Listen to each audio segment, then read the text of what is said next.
জমিনে আমরা কোথাও কোন ইসকনকে দাঁড়াতে দিব না ইনশাআল্লাহ। সর্বশেষ কথা, ইসকনের বিরুদ্ধে বলা মানে হিন্দু ভাইদের বিরুদ্ধে বলা নয়। হিন্দু ভাইদেরকে বলছি, আমরা আপনাদেরকে প্রোটেকশন দিব, আমরা আপনাদেরকে নিরাপত্তা দিব।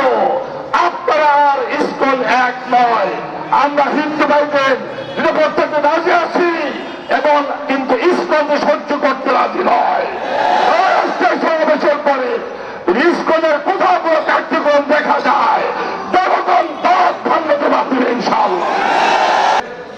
অতীত খুনি শেখ হাসিনা বাংলাদেশে উগ্র সন্ত্রাসী ইসকনকে মাঠে নামিয়েছে। এই ইসকনের মাধ্যমে শান্তিপ্রিয় বাংলাদেশকে বিশৃঙ্খলা করার চেষ্টা করা হচ্ছে। এই ইসকনের সন্ত্রাসীরা দিনে দুপুরে আমার ভাই শহীদ সাইফুল ইসলাম আরিফকে হত্যা করেছে। বর্তমান সরকারের কাছে আমরা দাবি করছি, অবিলম্বে আইনজীবী হত্যাকারীদেরকে গ্রেফতার করে ফাঁসির কাজটা ঝুলাতে হবে। আর বর্তমান গভর্নমেন্টকে বলতে চাই, আমাদের রক্তের বিনিময়ে এই দেশে গত 5 আগস্ট বিজয় অর্জন হয়েছে। আমাদের